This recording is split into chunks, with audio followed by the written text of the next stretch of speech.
Am I the a-hole for telling my mom the exact moment I lost all love and respect for her? I, 21 male, live with my older sister, 23, and my two younger sisters, 17 and 15. My older sister currently has legal custody over our two younger sisters, and at one point even had legal custody over me when I was still a minor. She basically gained custody of us all when she was 19 because our mom was an addict. My mom is currently going through end-stage kidney failure, assumingly because all of those years of not taking care of herself caught up to her. When she first started going to dialysis about 5 months ago, she put me down as her emergency contact. And at first, I just sucked it up and dealt with it because she doesn't have anyone else in this part of the country. And my older sister doesn't talk to her for reasons you can't imagine. However, yesterday when the clinic contacted me and I had to pick her up, I informed her that she needed to put someone else down because I wouldn't be answering those calls anymore, after she had her family members leave threatening messages to my older sister. This angered her, and she started going on about why I didn't love her anymore and when I stopped loving her. So I told her the exact moment I stopped loving her and respecting her was when I was 13. I had just entered high school. I was big into football and the coach at the time was brutal. He was making us practice 2 times a day, at 5 a.m. and after school. I told her how I woke up one morning, and she passed out on the couch off of whatever substance she was using at the time, and my older sister, only 15 at the time, was freaking out because we had no food. We never had any food. She was freaking out thinking I was going to pass out from all of that practice and barely eating. I tried to assure her that I would be fine, but she went into that kitchen, grabbed the only things we had, which were 2-day-old almost burnt rice, salt, a can of green beans, and half a chicken breast, and made me and our siblings an entire fried rice meal. She made sure I ate that morning, and I ate that meal on my way to practice crying.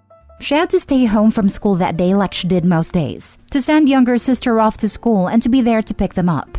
When I got home from school that day, my sister was in the kitchen cooking dinner, and there were some groceries in the fridge that she brought with the money that she got from selling her rings that our grandma gave her to some sketchy guy that used to hang out at the convenience store, all while mom remained high and passed out. I told her that's when all love and respect for her vanished. She cried and told me that I was evil, that I'm having a moral conflict because I'm wondering if I should have been softer with her. Am I the a-hole? Info: my dad passed away of an overdose when I was 8, so he was really no better than my mom. Not the a-hole. You aren't evil. Your mother's neglect was. I wouldn't be answering those calls anymore after she had her family members leave threatening messages to my older sister. Time to go no contact with your mother and these family members. Good luck.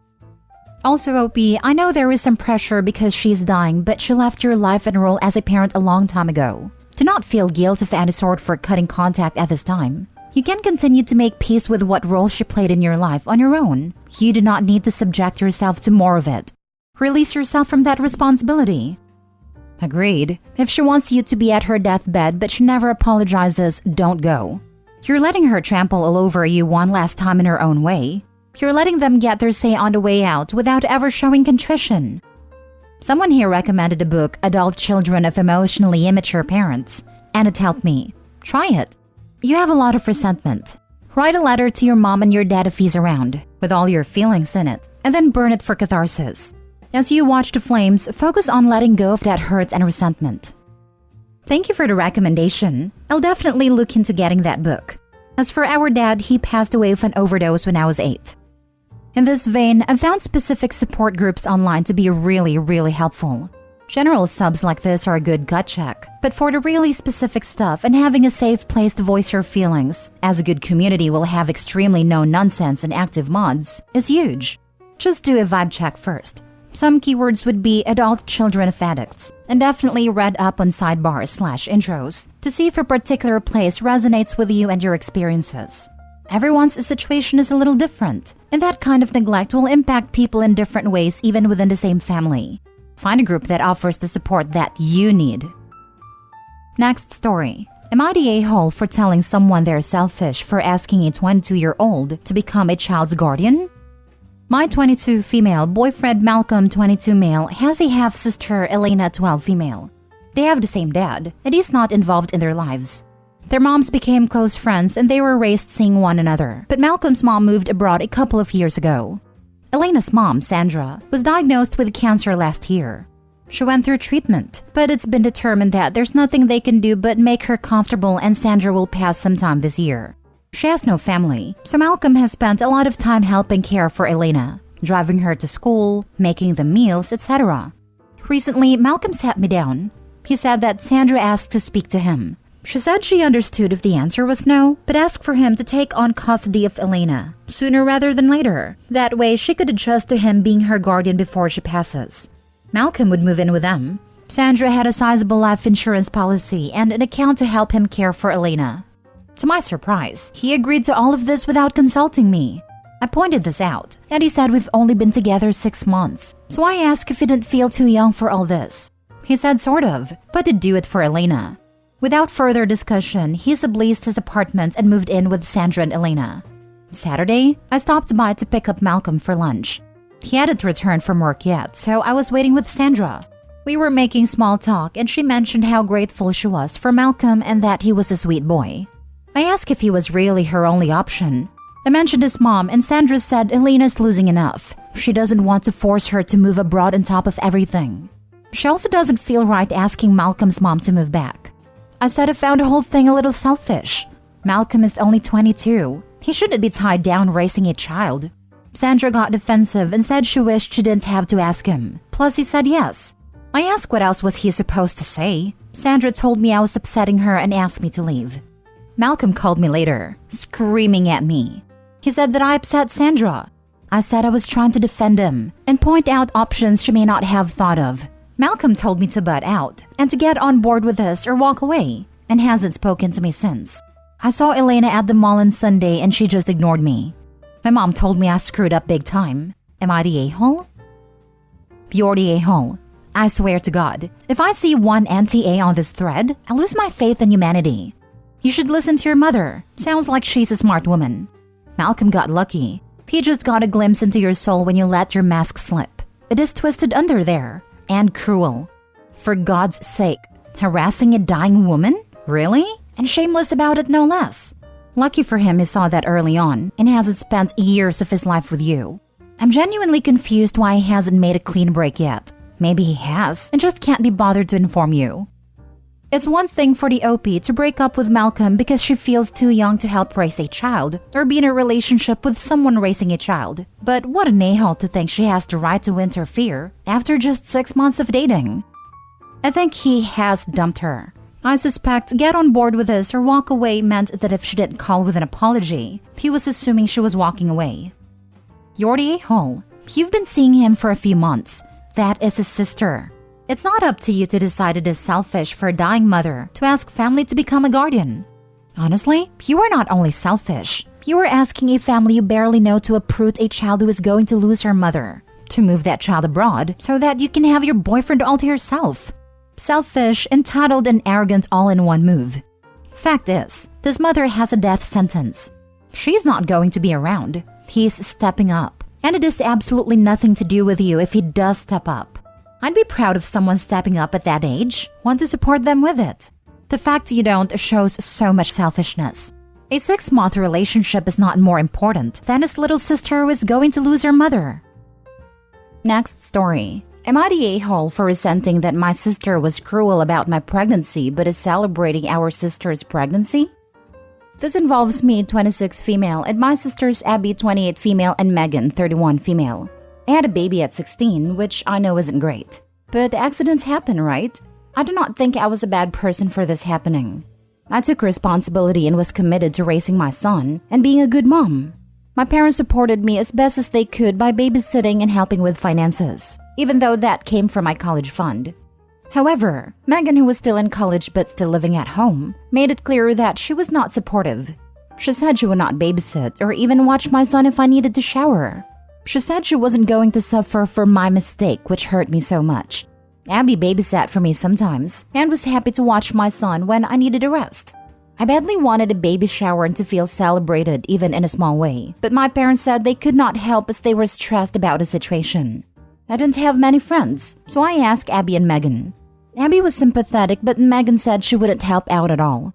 She told me that a teen pregnancy was not something to be celebrated. Abby just kind of followed what she said, and I ended up never getting a baby shower.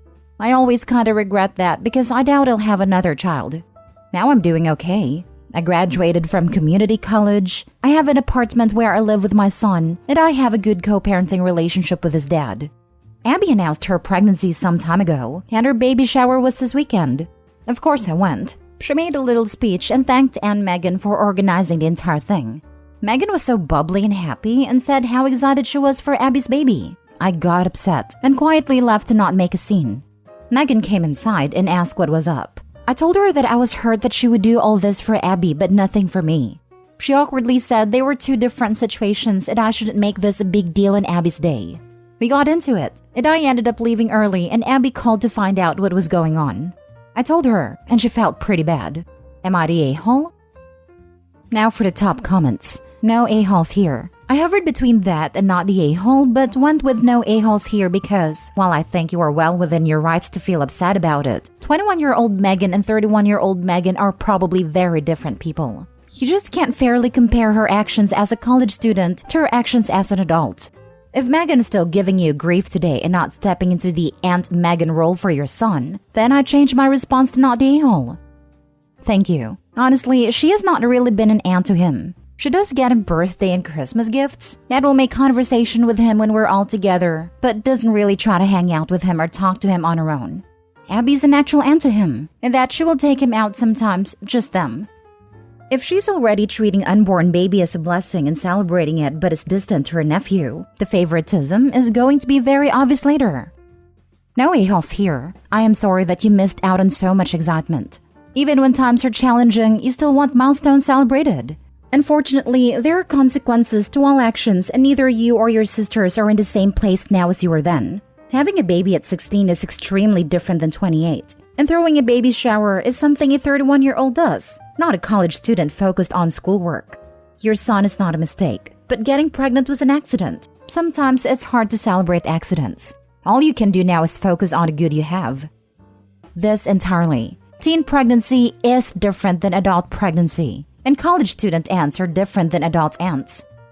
Especially if said student is aware she'll be sharing her home with a baby, since Opie said Megan was also living at home while studying. She even might have felt she was punished for Opie's choices. We're always more judgmental about things that directly affects us after all. Last story. Am I the a-hole for telling a girl just because she had a crappy husband doesn't mean everyone is? I, 36 male, met my wife when we were 14, started dating at 16, and still together now. I know that doesn't always work for people, but it worked for us. This weekend, I was hanging out at a friend's house with a bunch of people. There was a girl there who is a friend of one of my friend's girlfriend. We'll call her Jane. I don't know her that well, but I see her around often because we are in the same friend circle. Drinks were flowing, and somehow the topic came up about how many person everyone has slept with. Jane was shocked when I mentioned I had only slept with one person. Context: Jane also married her high school sweetheart. They broke up when she found out that he had basically cheated the whole relationship with multiple women. One of his piss-poor excuses was that he hadn't had a chance to have fun or play the field yet before settling down. Anyway, she couldn't believe I have only slept with my wife, and said that I must have cheated. I told her even if I had, why would I admit it? I've been with my wife since we were 16. Admitting to it would mean admitting I have cheated, which I haven't. And in response to that, she just said that must mean that I have and I'm lying about it. At this point, I am getting annoyed because she's straight up accusing me of being unfaithful. She said she knows from experience how unlikely it is. That's when I said that just because her husband was crappy doesn't mean we all are. She just mumbled whatever and was quiet for the rest of the night. I was talking to my friend the next day who said her girlfriend told him how upset Jane got over that. She apparently said that I know what she has been through and could have been more understanding. I said I understand what she's been through, but she doesn't need to put her wishes on me and basically accuse me of cheating. My friend said he understood, but probably would have been best to just leave it. Am I the a-hole? Nope, not the a-hole, but Jane sure is. She pushed the issue. You shut it down and now she's butthurt. Too bad, so sad. Not your monkeys, not your circus. You don't owe her an apology, and your friend needs to shut up. I mean, my friend was mainly just echoing what his girlfriend was saying. I don't think he cares either way. Maybe not, but either way he needs to shut up. He's wrong, his girlfriend is wrong, Jane is wrong. They're all a-holes here and you are not. Not the a-hole. Some people have a romantic partner their whole lives. Jane may have had a rough time, but her projecting that onto Opie and trying to accuse him of cheating was not cool. She should apologize to him, and not the other way around. Not the a-hole. Jane kept accusing you of cheating in public. No, basically about it, and you shut that down. You wouldn't have had to do that if she hadn't brought up and pressed the issue. How could you have been more understanding or left it without leaving her accusation hanging unaddressed? The general consensus seems to be that I could have just denied it, that I didn't have to bring up her experience.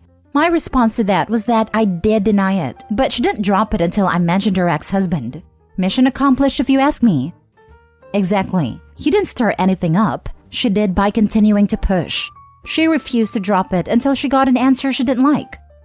People like your friend are the worst. They want to score points as peacekeepers, but always at your expense and never their own. If they're not willing to defend you, then they can shut up about you defending yourself. Instead, they want you to tie your arms behind your back so you're easier to hit. That's toxic just for your information. You're allowed to defend yourself with the same energy being thrown at you, especially after you first tried to defuse the situation. Stealing this because I always have a hard time explaining that people are too cowardly to stick up for someone. Then they don't get a say on how that someone sticks up for themselves, especially if they aren't in the wrong.